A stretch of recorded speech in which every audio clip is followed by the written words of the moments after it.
Welcome to Managing Love Intelligently. I'm Jason. And I'm Stephen Ng, marriage and family therapist. You're going to love this. If you love love, you're going to love this. Yes, what he said. So how this works is I present a topic to Steve, which I planned ahead of time, but Steve has no idea about, and we talk about it for an hour or so. That keeps Steve on his toes and keeps the conversation interesting.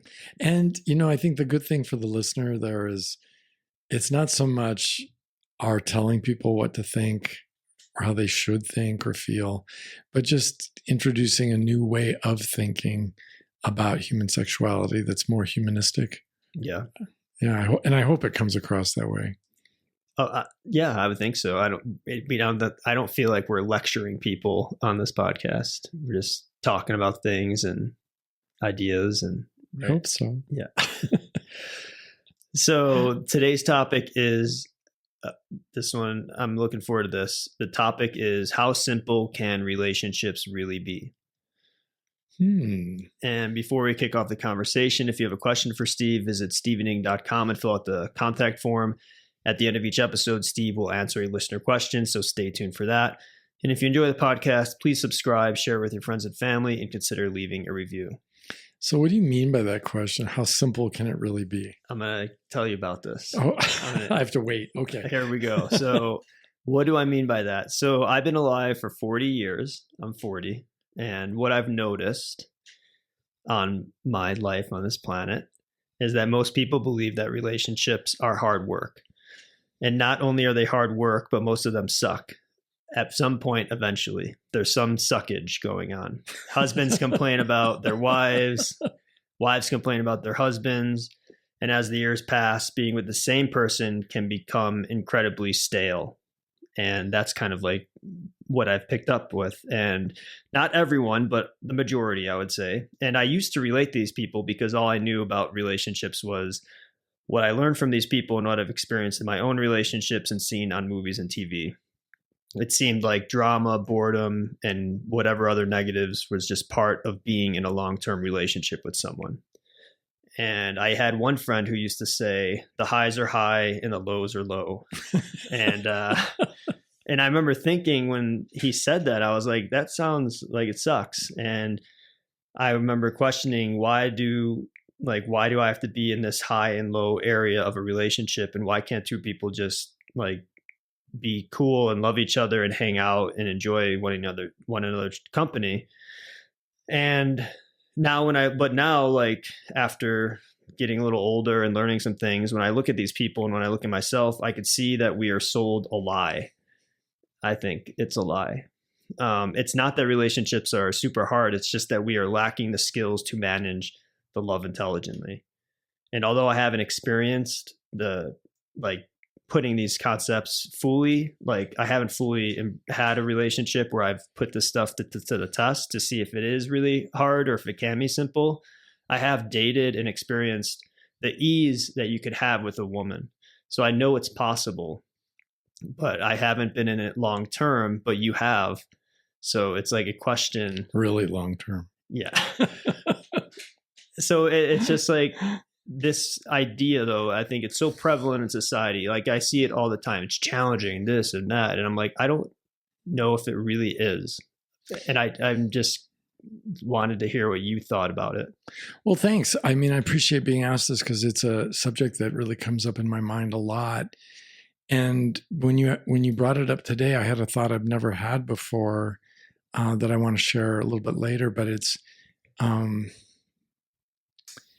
it is true in my experience as well that the prevailing narrative is that relationships are hard work, and that you have to really, put in the time and work at it in order for them to work. And that they're hard work for men and they're hard work for women. And it's kind of a grind. Yeah. And if you don't do that, then it's going to be really bad. So that's the narrative. And my life experience for the last 30 years, I think, has been mostly an exception to that narrative, in that I would say, to put it very simply, getting ready to be in a relationship may be hard because growing up is hard, maturing is hard, although it can also be viewed as a very pleasant developmental journey. I think that when you don't know what you're doing, you're going to make mistakes, and there's going to be needless heartache. In hindsight, needless heartache, but as part of your journey, it is necessary to have your heart broken a time or two. It is necessary to experience some major flaws in your relationships because you simply don't know what you're doing. And in our society, we don't take the time or trouble to teach young people how to be more successful than that. It's as if we're all like reinventing the wheel or rediscovering fire. And for something that's so universal and so important to the foundation of our society and our civilization, it seems to me rather crazy to the point of mental illness that we aren't more careful in teaching young people what to look for. Because for me, in my fantasy of education, we would be teaching a class called Relationship 101 or Relationship Education, and it would include what is called sex education, but kind of like that discussion we were having on spirituality, it would put sexuality into the context of human relationships so that it would make a whole lot more sense rather than just teaching about body parts and body physiology, how the parts function, which is kind of where we are right now with sex education. You have to throw in diseases too. That's always a pleasant part of human sexuality. So yeah, and that hasn't changed since. That was what it was going on when you were, or you said you didn't even have it as a kid, right? No, I did have that, and it's really weird because I have very young clients who are teenagers out of school, and they say it hasn't changed a bit. The same thing, yeah. That's how it was when I was a student too. So. Yeah, the thing that's changed is the introduction of the revolutionary new teaching tool, the banana, with the condom. Oh yeah. And so we didn't. That was like 90s though, I think. Yeah, we didn't have that back in the Stone Age. So now they're teaching that. But I think maturation and becoming a decent human being is a process. Well, I think that right there hard. Is the thing. That I think is where the challenge comes. Well, me too. I think that's the journey. I don't think people are doing that work. I mean, they're getting in relationships before they get to that point, and then that seems to be maybe what's causing the difficulty. Well, I couldn't agree more. And yet, part of that disconnect, like, why am I getting into this relationship if I'm not ready, is because nobody's talking about any of this. And including, the people listening to this, I doubt if anybody's heard their parents. I know my mom said to me, "Oh, you're too young to be married," but she couldn't explain what she meant by that. She just thought I was too young at 20 to be getting married to anybody. And she was right. I don't think because of the number 20, I think it was just developmentally, but she, again, did not have the language to describe what was necessary. And I think she didn't have that language because A, she hadn't been taught it herself, and B, even as an adult who was in her 50s, she didn't know what was required even for herself. Let me give you a hypothetical. Do you think if she did have the language, like maybe like you have now, that it would have changed her mind? Or do you think? Oh my gosh, yeah. I know that I've been hard-headed and stubborn, and so I can easily imagine resistance on my part to anything from anybody. But if there was a coherent narrative that led to a happy ending and then they lived happily ever after kind of thing, like in the storybooks, I think I would have been very intrigued by that. Like, for example, just to know that whole chapter of Relationship 101 on deal breakers and what sorts of behaviors absolutely ensure complete epic failure in any relationship. Yeah, I would have loved that because that's the scary part of the story that draws the kids into it. I would have loved to have known so much more about the foundation, what makes a good relationship a good relationship. Starting with, is it even safe? Is it abuse free? Yeah. That would have been fantastic for me to get all that.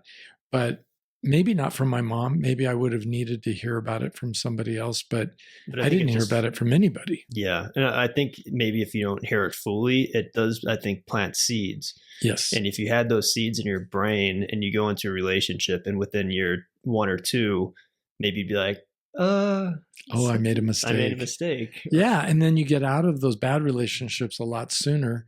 And that would have been great too. And I didn't. Yeah. So it really doesn't matter if you make a mistake or two. I think mistakes are part of the human condition, but learning that they are mistakes, recognize them finally when they do occur, and then being able to have a satisfactory solution or remedy for the mistakes. I think that's what we're talking about. And Mm-hmm. instead of staying stuck in a horrible relationship for 20, 30, 40 years, Yeah. which was a lot of people do. Yeah. And that's what you did. I did that for 18 years, in my first marriage. So, And you came out depressed and oh kind yeah, of, and really, really depressed, mental to the point of clinical significance. And it was also the beginning of my life because by then I had become a therapist, and I just engaged in some really deep reflection and started deconstructing, how did I get into this thing? What was my part in that? mm-hmm. Why did I miss the obvious red flags? And what will I do different? And that was a years long process. Mm-hmm. Yeah. Followed by other mistakes, but none of my other mistakes were nearly as serious as that one. Yeah. And I've been in 2 5-year relationships and 1 3-year relationship. And with all those, I definitely could have, if I had some more tools, could have gotten out sooner or left without getting hurt. Right. Or not gotten into them in the first place. Yeah. But they were all, I would have probably got into all of them, but not maybe at the extent, especially my last one. I wouldn't have moved in after like 3 months. That would have been. Oh yeah. That would have been a major tactical error right there. So, when we talk about this, I think the myth has grown that relationships are hard work. Mm-hmm. That was not a myth. That was part of the early 20th century. It came much later, and it wasn't part of the earliest 20th century because divorce was by and large not really an option. Okay. And so nobody was talking about failure, in relationships. There were failures, there were horrible failures, and I think they were as pervasive, if not more pervasive, than they are now.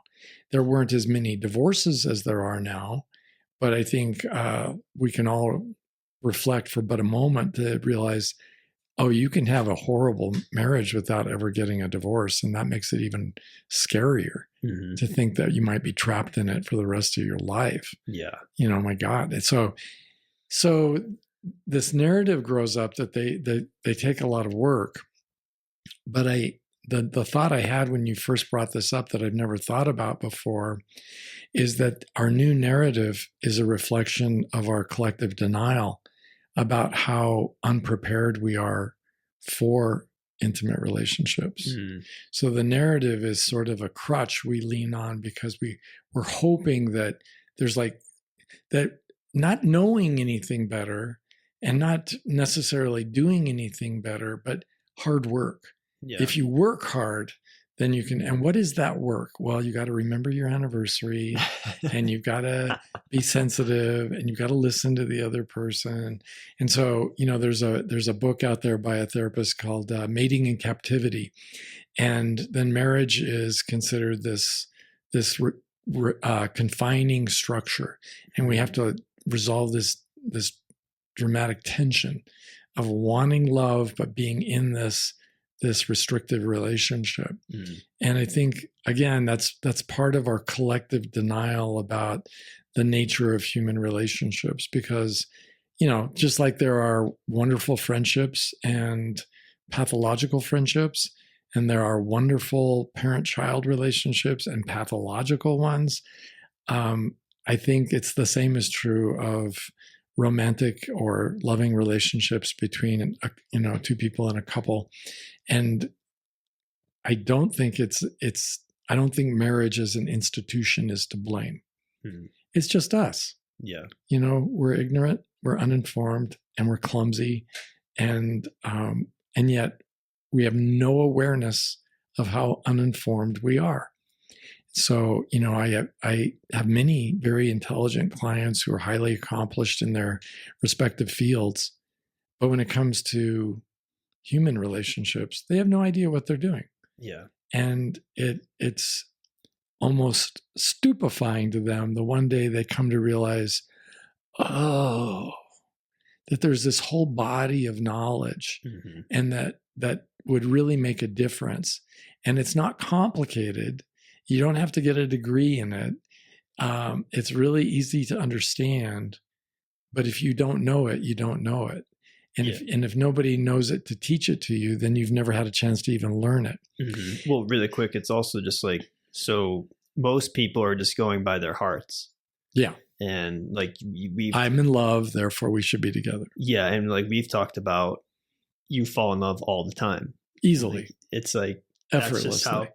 That's just like, I fall in love with her, I'm going to marry her, but we don't know anything about these people. But that's where I think it's like, then that's where the intelligence comes in, because sometimes the head gets a bad rap, and I've even gave the head a bad rap because you could get lost in there. You got to go with your heart, man. But yeah, and it's good to lead, I think, with your heart for the most part, but the brain also is necessary, because especially for this thing, because it's like, we love everybody. I think the core of the heart is a universal love. Mm-hmm. But there's people out there who have a lot of problems, and they have not grown up, like we talked about. Right, so that's where the head comes in, and that's where the managing love intelligently comes in. And if people, like you said, again, going back, if they don't have this information, they're just following the heart. They're not even thinking about the head, because they're just thinking, I love, love, love, love. And it's like, yeah, you love, but you're actually hurting yourself by staying in. Well, so you're using the heart as the seat of the emotions. I believe so. Right. And you're using the head as the seat of the intellect. Mm-hmm. And then to that, we would add the third member of the favorite organs. Yes. The penis. So I have to be sexually attracted, because even if I love her and I just think Sister Mother Teresa is an amazing woman, but she's 80 and I'm 20, that's really not going to work out ever between us. So I forgot about the third part. Well, we need it all, right? Mm-hmm. So the irrational belief, and I think it comes about because of puberty. At puberty, we have all this rush of hormones. We have all these new feelings we've never had before. We're giddy with delight because we're attracted now to girls who we used to run away from, or we wouldn't let them in our treehouse. Yeah. And now, we're trying to find a way to spend more time with them. But what to do? What do you do with them when you spend time with them?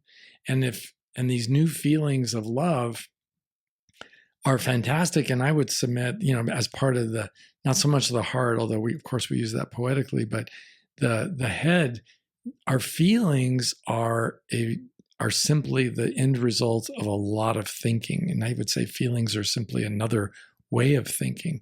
So I'm in love. It's communicating to me all kinds of messages. But, I haven't figured out if she and I are compatible. Mm-hmm. I don't really even know who she is. I've never really vetted her for mental illness. And I don't even know if we have any common dream for the future. So, but some people will say, screw that. We don't need all that. I don't need it. What I need is love. And they are not wise. Those people. I mean, they say that, and I think they get that from songs, they get that from pop culture, they get that from literature. But let's face it, there's porn out there. So for the man who's really steeped in porn and is all about porn, the shape of her body is the most important thing. Mm-hmm. For the woman who's reading girl porn, romance novels endlessly, especially the unintelligent ones. And there are very wonderful romance novels. But for the one who's treating romance novels as their form of porn, as long as the relationship conforms to the norms in her romance novels, then game on. Yeah. And we should be doing this. But then there's this whole unimagined world of critical thinking. And let's get into this from a rational perspective. And is that really going to work for you if X, Y, or Z are present? Well, no, I didn't know that about her when I married her. Mm-hmm. Well, whose job was it to do his due diligence and find out before you married her? I guess that was mine. But you don't know that that's your job. Yeah, no, yeah. Nobody's explaining that. I didn't know that. It's like I had the barometer of getting in relationships like you had. Will she be seen with me in public? Yeah. And if it's a yes, then it's on. Yeah, right. Because I was that excited. Mm-hmm. And it's so flattering, that a girl likes me and wants to be with me. Mm-hmm. And so that was the be all and end all of romance at age, circa age 13. Mm-hmm. And where was it upgraded to a more mature adult level? Oh, it never was. Yeah. There was no body of literature for me to read. There was no subject in school to study, nothing from church, nothing from any other institution I'm aware of, certainly not the military. There's nothing there. So I even remember this one guy, he came to my office after spending over 20 years in prison with the announcement that, oh no, he was ready for intimacy now. And I said, oh, how did you get ready? Well, you wouldn't believe how many romance novels I read. Oh, yeah. And that was his tutorial to making relationships work. And not surprisingly, he had years of misery ahead of him as he tried to apply all those instructions, question mark, yeah, all those instructions to an intelligent so life. He grew his hair long, started working out, and then yeah, else. yeah, and started riding a horse. Anything along those lines, really blousy shirts, Yeah, he had a really miserable time of it, but you can't really blame the guy. He was good-hearted, and he was really looking at things from a woman's point of view, in the romance novel that he was reading at any given moment. And so that really was an improvement over just reading Penthouse Forum. Yeah. It was a big improvement, but it was still miles away from even the beginnings of a satisfactory introduction to loving intelligently. So, so he experienced a lot of misery.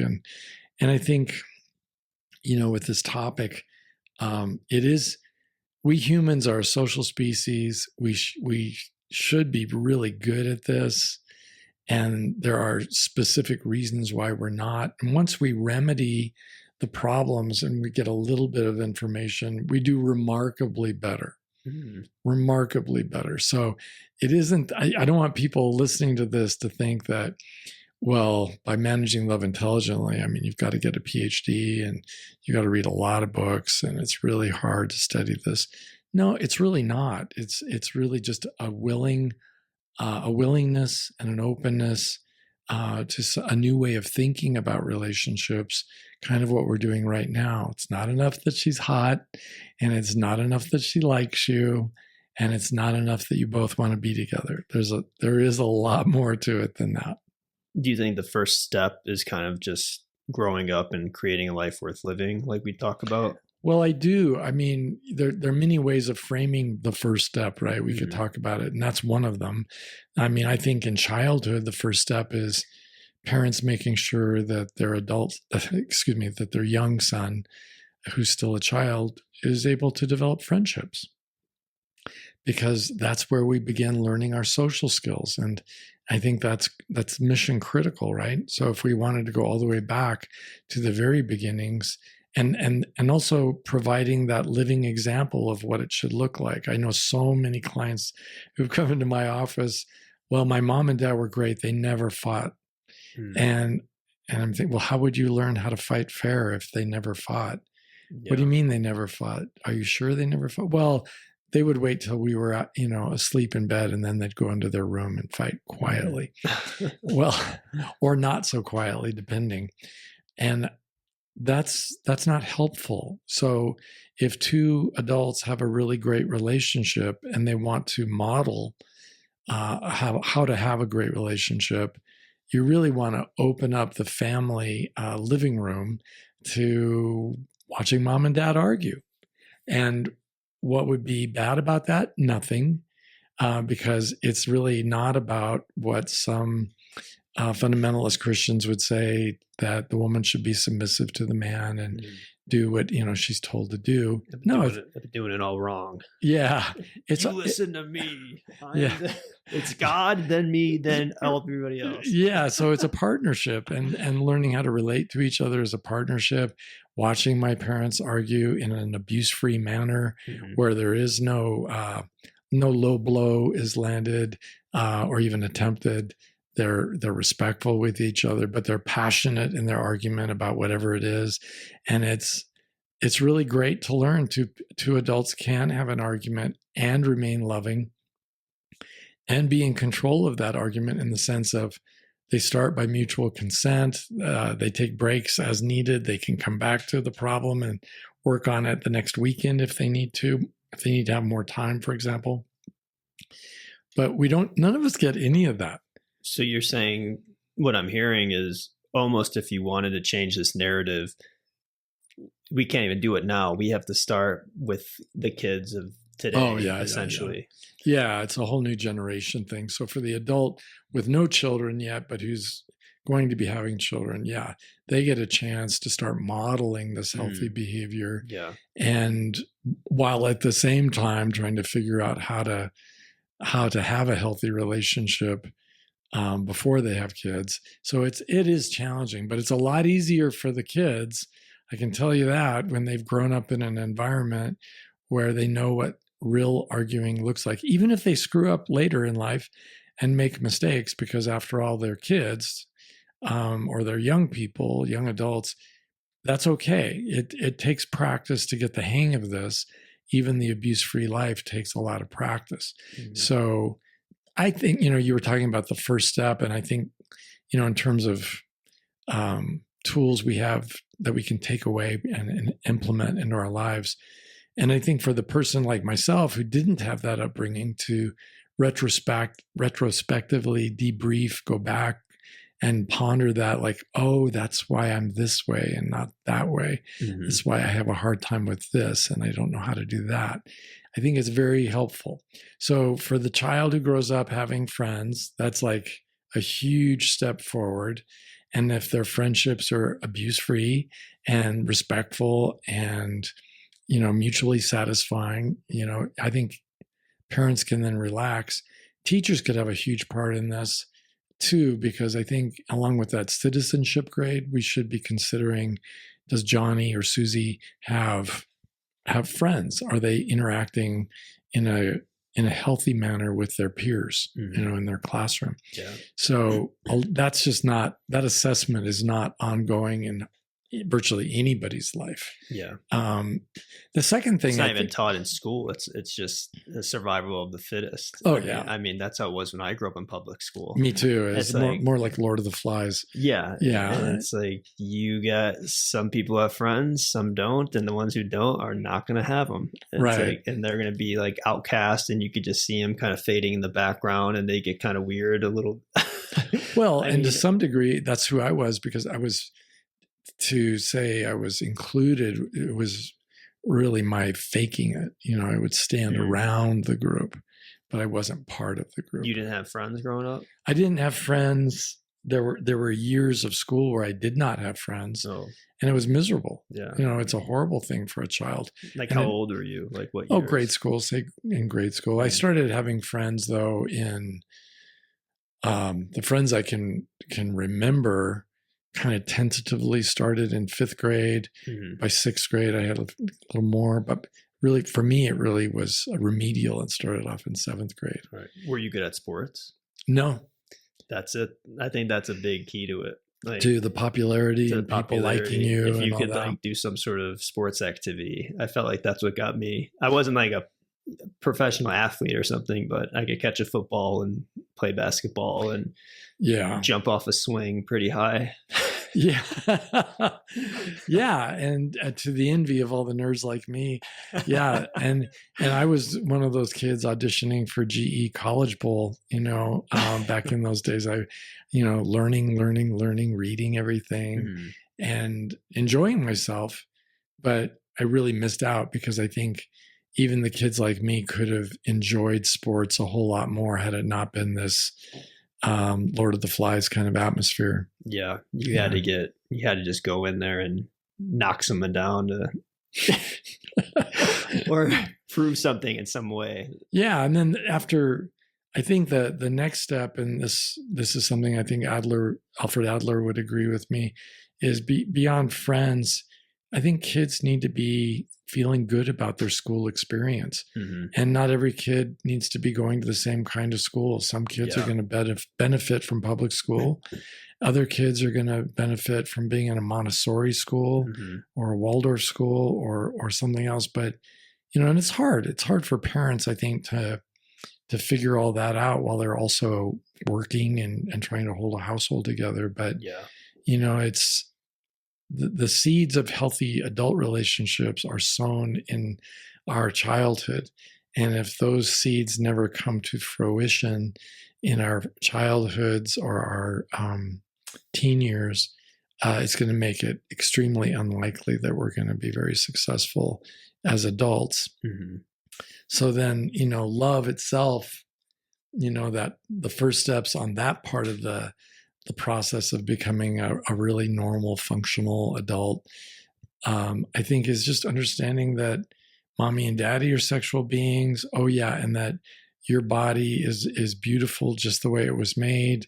And that you can give thanks for your body because it gets you from A to B on the playground, or it's so much better than what it could be. And to learn how to take care of your body and just learn body positivity, I think, for young people who struggle, men and women, boys and girls both struggle with being too short, too fat, too skinny, too, you name it. And I think for children to learn to have a great relationship with their body and to have a loving connection with, if possible, with fathers, because so many children really struggle with male energy and male relationships. So many of my adult male clients have no male friends, for example.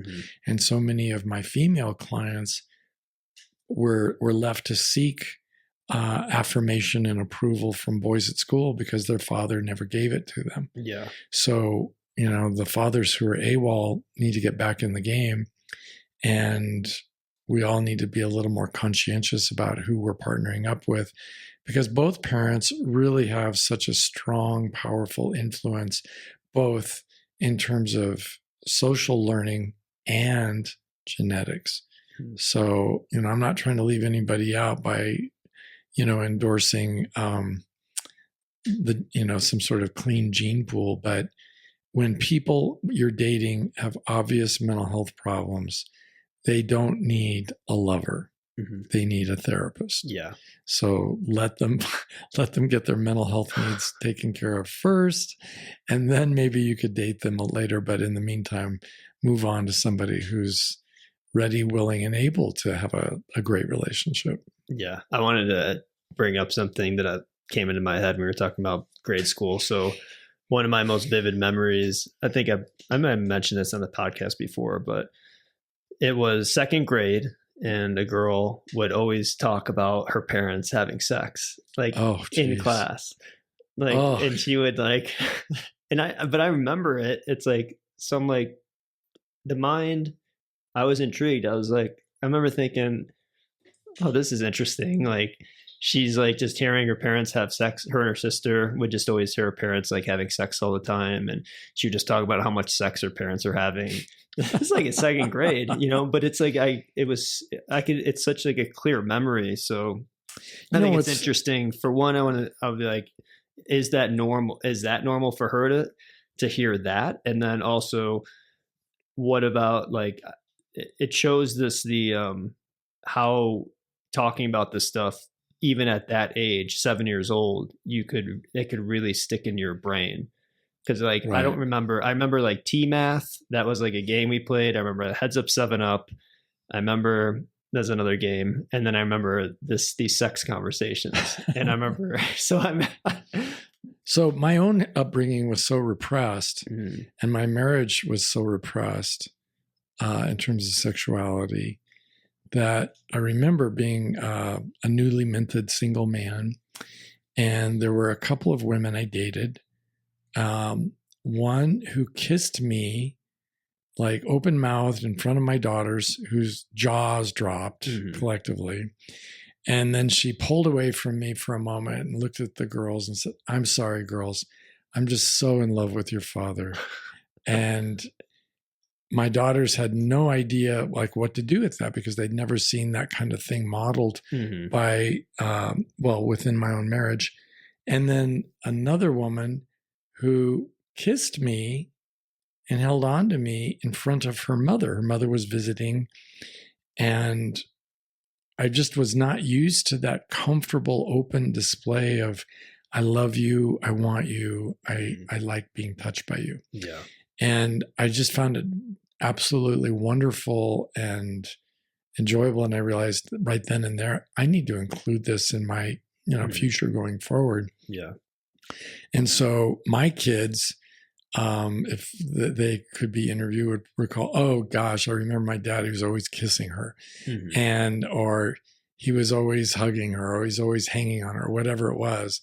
But from their perspective, I think it was healthier for them that they got to get grossed out by dad kissing a woman than to feel comfortable and never see a kiss. Yeah.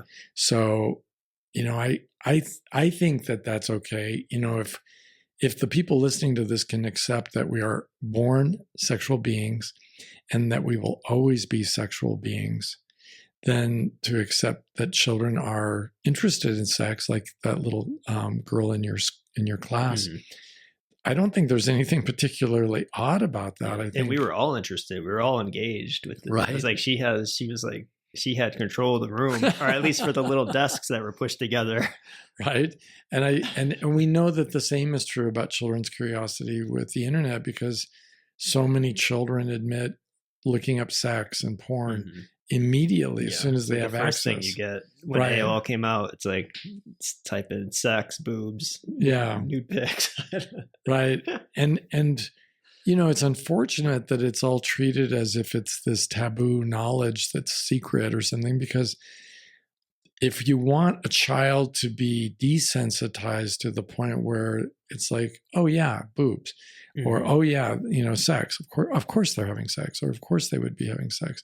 I think that's, to do that, you'd have to normalize that. Now, I know it's not within the typical range of American experience, but most families around the world are still poor enough that they all live in a one-room building.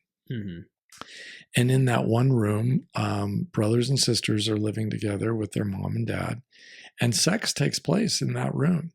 So there is sex going on, and is it normal? Well, it's been normal for the last 100 years, or the last 100,000 years, or 300,000 years, while people were living in caves and modest huts and that sort of thing.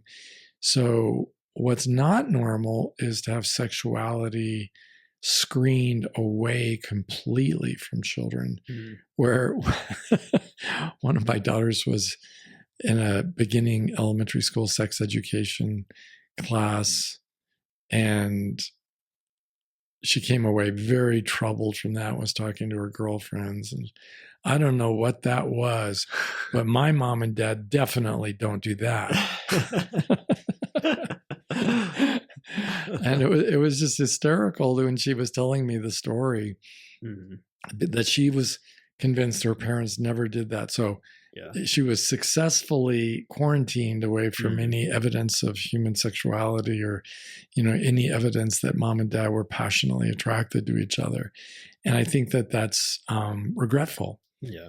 I think it's one of the things that really would help a child feel really secure, is that mommy and daddy are obviously crazy about each other, and that they express affection in a way that's distinctly different from the way they express affection to children. Yes, we both get hugs and kisses, but mommy hugs daddy in a different way. Mhm. Mommy kisses daddy in a different way. Yeah. And for a child, children are watching us constantly as they grow Yeah. up, and they learn these lessons, and it helps them to feel secure and to learn about boundaries. Whereas the child who has no idea what the hell is going on, Mhm. and then something sexual happens, they don't know if it's normal. They don't know what to do with it. They have no idea. So all of that stuff then, again, that's more like setting up children then have healthier relationships in their future. So just getting back to you for a bit, because we got about like 15 minutes left or so. So do you believe that relationships can be simple? Like, Yes, I do. And I think they're only when it's sort of like driving a car. Putting a car together is not simple. It's it requires a huge design team. There's all kinds of theory involved with the method of propulsion and all of that.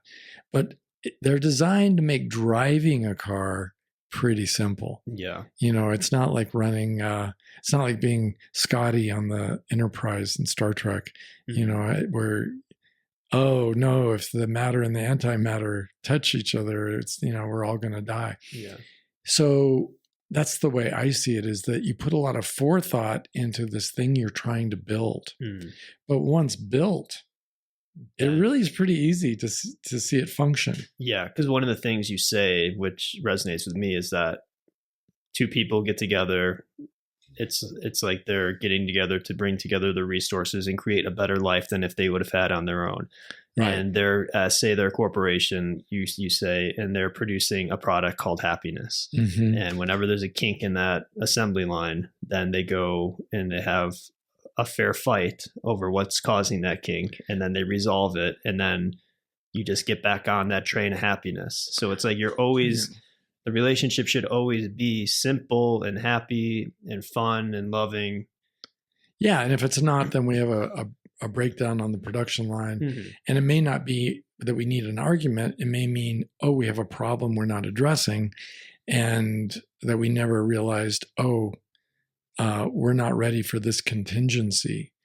But the great thing about, I think, being in any kind of partnership like that, whether we call it marriage or living together, or as the beloved Dr. Laura called it, shacking up, whenever we're in that strategic alliance, the corporate body of two minds brings with it this ability to solve problems at a much higher level than any individual by himself. Yeah. If the two minds are communicating and talking and doing so in an abuse-free way, so that they can resolve conflict or resolve problems, and instead of attacking each other. Yeah, because a lot of times they're attacking because they feel that the other person is doing it intentionally, or they think that you have to yell at somebody in order to get your point across, or whatever it is. Yes, I've told them we don't have enough money, and they're not taking it seriously. Mm-hmm. They're not doing anything about it. So then they start yelling, "When are you going to get off your butt?" And and they're swearing at each other and calling each other names, instead of just say, "Can I talk to you?" And then putting that, we do not have a sustainable income. Mm-hmm. We are not going to be able to live this way. What do you want to do about it? Having a conversation. And then either we solve the problem or get going in the direction of a solution, or we are with somebody who is avoidant of those problems, as people can be. And then we realize, oops, I partnered up with an idiot. And if that oops comes, how soon do you do that? Is like, or how long do you give the relationship before you then take an action to be like, all right, this isn't good. Like, you have a good line that I like, this isn't working for me, or that's not going to work for me. Yeah. Like, I love that line. And like, so, but when do you do that? Like, it's like, well, we've only been together for 3 months. There are these warning signs. I should give it till to month 6 and see, like, with that kind of math that people start doing. If you're talking about either a romance before the commitment and the before body. The commitment, before it fully starts. I mean, before a commitment, let's face it, if the relationship isn't fun, then we really shouldn't be there. That's that if it's not fun. Right. I mean, and I don't mean But if, fun like they have an obligation to entertain me, but if I am rather put off and horrified by the way she refuses to deal with, say, a financial problem, or she has the same experience with me, or it's a sexual problem, or any other sort of a problem, to realize, oh, this person has no interest in addressing this problem. I would say, yeah, I mean, as few conversations as one might need to thoroughly assess and come to the conclusion he or she has no interest in solving that problem. They don't see it as a problem. They're fine with it. And then I think, yeah, I'm out. Yeah. Now, it doesn't mean I have to stop dating them, because I can still date them recreationally, but they are out as far as serious consideration for a serious partnership. Yeah. You would still continue to date them recreationally? Well, some people are fun. Yeah. You know, I mean, seriously, it just depends what it is I'm getting out of the relationship. But I don't think I would be interested in dating exclusively. Yeah. You know, so I would still be. Do you tell them that though? Like you like, oh, you touched on such a serious thing. This is such a big deal. You know, I think for us men in particular, most men I know really feel, initially at least until they talk to me, that they have an obligation to inform the little lady that well, I'm not interested in a committed relationship. I am dating other women. But that's almost it's very patronizing, and it's sexism, I think, in that she's not a child, she is an adult. And if there's no discussion of commitment, I think she's free to date other men. Okay. You're free to date other people. And then when there is a discussion about commitment, I mean, that needs to be really discussed thoroughly, not, hey, I want to go steady, or hey, how about we date exclusively? Well, I would say, let's talk about that. Yeah. What would that mean? What would that look like? And then, because it really has to be like the next logical step. And God, I hate saying logical in that context, but I think it has to be reasonable, at least. It makes no sense, and this happens to my clients all the time, or my clients choose to make these things happen the way they do. They have one date, and that's it. They're committed. They're in a relationship? They're in a relationship. Okay, yeah. And I just don't believe in dating more than one woman at a time. Why not? I ask them. And they usually don't have a reason. Yeah. And it goes back, once they figure it out, it goes back to, well, they think it would be mean or deceptive of her, but it's not deceptive unless you're lying. And if she presumes you're not dating anybody else, or he presumes she's not dating anybody else, shame on them. If it's something that matters to you, you're supposed to bring it up. Yeah. And so you bring it up, and they say, yeah, I'm not really ready for that right now. And, well, what do you mean? We've had sex 3 times. Well, what do you mean? Do you think sex is the foundation of a commitment? Well, then you're a whore. You know, I mean, it's like, wow, that took a harsh, left turn. And I don't think that's a person I would be thinking seriously about if I were a woman, and vice versa, you know? So, likewise, the same with a woman who didn't even want to date. If I was going to date other women, I would say, okay. Yeah. Because to commit to dating is to commit to probably breaking up. And I think a lot of us like to avoid breakups. So the best single way of avoiding a breakup ever is to never make a commitment. Yeah. And the second best is never make a commitment until you've performed your due diligence. Yeah. So if you're, I do remember a wonderful woman I met. She was wonderful, but she didn't want to date me at all unless I was going to commit to not dating others. Well, I'm not dating anyone else, I told her. And she presumed that was a commitment. And I foolishly let her think that, but I also didn't realize it because I'd never been in that situation. And this was just right after my divorce. And then I realized eventually, for me to ever date anybody else, including the 2 Gemini twins from the Playboy centerfold, if they came into town asking for me, Mhm. I would have to break up with her or start lying. Yeah. Oh no, I don't want to do that. So I broke up with her immediately because it was a big oops. Yeah. I made a mistake. I shouldn't have done that. And it was a mistake on her part for pressuring me into a commitment. Yeah.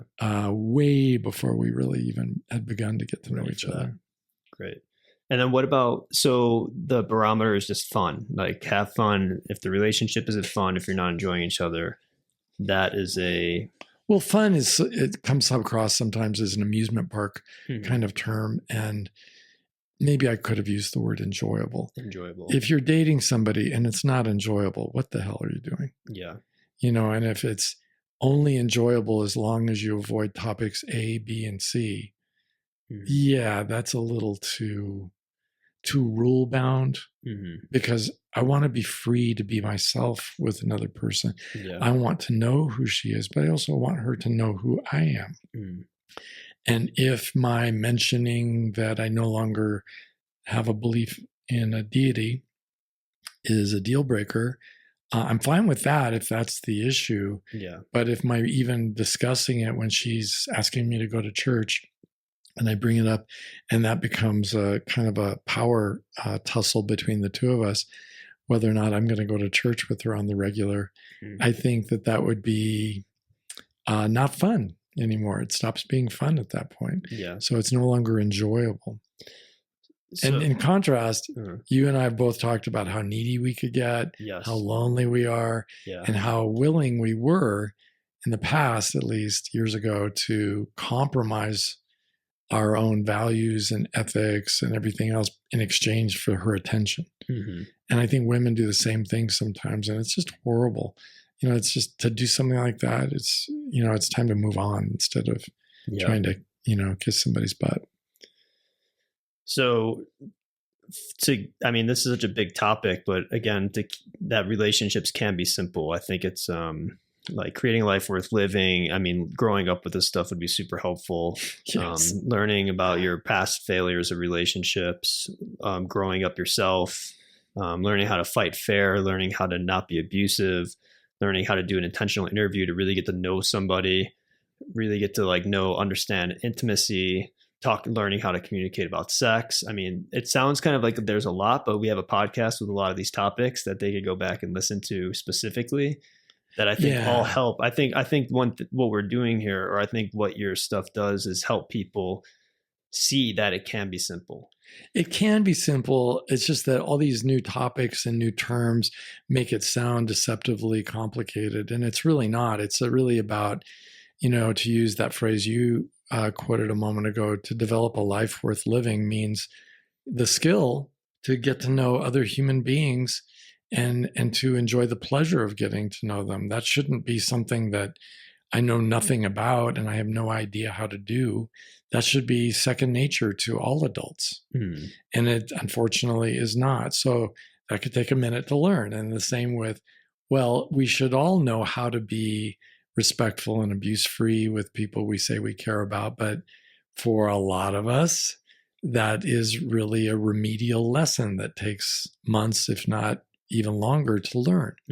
So I like the idea of developing a life worth living being a huge part of this, because it really puts it in perspective. And even for my young clients who are so lonely and wishing they had something significant in the way of a relationship, a life worth living means essentially getting to a point where I don't need her. She doesn't need me. We are both content in ourselves. And instead, this relationship idea that it exists only as a possibility, it's only really attractive in terms of its being not an essential part to my being happy, but an essential part to enlarging my happiness. So having a life worth living means I then can have a life worth sharing. Because if my life sucks, and I'm miserable and I'm lonely, then really what normal woman, I should say, would ever want to share that life with a man? Yeah. That makes no sense at all. Yeah. And vice versa for men looking at women who really don't have a life worth living. Then he's going to come in as what? The knight in shining armor and rescue the damsel in distress. That's never, ever going to work out. Yeah. And I sometimes have it still where I'm like, oh man, I wish I was in a relationship or something. Like it will come to me and then I'll be like, what are you doing with yourself right now? Yeah. Like you have, and then I have to remind myself, it's like you have the ability to go, you could go take a walk, you could go to the park, you could go take a hike, you could go to the lake, you could go to a coffee shop, you could go jump in an airplane and go to another country for 2 weeks. You could do all kinds of things. Well, you just got back from a long stay in Hawaii not so long ago. But last year. Okay. So for a man of my age, now, that's just recently. But for me, it's you have these options of really figuring out what is your mission in life, what is your goal, why are you on this planet, and that's an exciting process as well. Yeah. And then, it's not like you have to be a social outcast. You can have friends, do things with your friends, and you could start dating. Yeah. That's another thing. And just sipping at the straw of dating rather than gorging yourself because you're starved with a committed relationship, I think would make a more rational approach to the whole problem. I'm getting there eventually. I didn't mean that as a rebuke. Right. No, but I've actually gone back to writing a novel that I've had for like almost 15 years now. So I started doing that, and looking forward to. I'm set on finishing that in 3 months. I think I could do that. Or it's on like its 8th draft or something. So, oh my gosh, it's a work in progress. But anyways, great relationships. They're simple. They're not hard. Get it out of your head. Continue to listen to this podcast to learn more. And practice. Because the more you practice, even talking to friends at an intimate level, the better you're going to get at talking intimately to anyone. Yeah, that's true. And talking intimately to people is, like you say, such a joy. Yeah. So to wrap up, we have a listener question. And if you have a question for Steve, visit stevening.com and fill out the contact form. This week's question is, hi, Steve. Here we go. This is relatable. I'm single and trying to meet women in person instead of on apps. It seems like women get triggered and think I'm acting all horny if all I want to do is have an early on pre-sex conversation. What is the best non-creepy way to bring up sexual topics? Wow. That is a great freaking question. I don't know who wrote that, but that's like a really common one. We all want to know who the other person is sexually, and it is vital information in terms of going forward mindfully into a relationship, because if you found out some deal breaker later after, let's say, marriage, that would be horrible. Yeah. It's something that you could have found out. So how do we do this in a way that feels natural and comfortable? Well, there's nothing I could say that'll make it natural and comfortable for everybody, because everybody's different. And some people are so uncomfortable with this side of life, the sexual side of life, that even bringing it up in any way, no matter how gently, no matter how carefully, is going to be very uncomfortable for them. However, with the vast majority of people, and I think with the people most listeners would want to be involved with, the remedy starts with simply getting to know the other person and showing a genuine interest in his or her story, in their origin story from their parents. Oh, did your parents have a happy marriage? I mean, did they seem like they were really in love or just kind of phoning it in? And then you get her or his feedback on that. And then the same thing with, most of us are not dating somebody who's never dated anybody. And how are you single? How's that even possible? I mean, I think you're such a great person. I can't even imagine that. And well, I've been in a couple relationships. Well, why didn't they work out? And so you're already asking about sexuality when you're asking them about their relationship history and the origin of family history. Yeah, that's a good little trick there. Yeah. No, not a trick, but it's a good trick.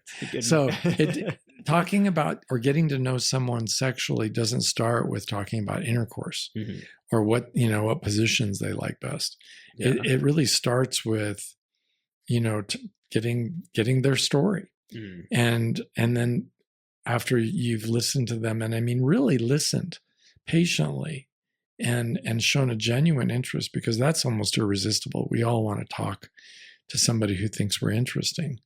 And then, going on from there little by little, in terms of, one of your next steps as for the writer is to disclose your own history. Yeah. Even if the other person doesn't ask, for you to disclose your own history and why it didn't work out. And if it didn't work out because your ex didn't like sex doggy style, that's you're going to need some more help than this podcast. You need to go talk to a therapist, because there's more to it, so much more to it than the titillating aspects of sexual relationships. But to talk about what really worked for you in the relationship, what you treasured, what you valued, and what was frustrating to you over time, and keep it somewhat superficial unless the other person shows more interest. So that's going to keep it well within a truly normal person's safety parameters. And that's who we're looking for anyway, someone who falls within the range of normal. So people who are hypersexual and that's all that they're about, and they can't wait to get you down into the dungeon room, of their club. Yeah. That would be, for most of us, not real terribly interesting. And the people who are so incredibly uncomfortable with this, they can't even begin to talk about relationships because, it's horrifying to them. That's not who we're looking for either. So happily, there is a vast middle ground between those two extremes. Cool. Well, thank you very much for that question. And thanks, Steve, as always. Thank you all for listening, and we will catch you all next week. Bye now.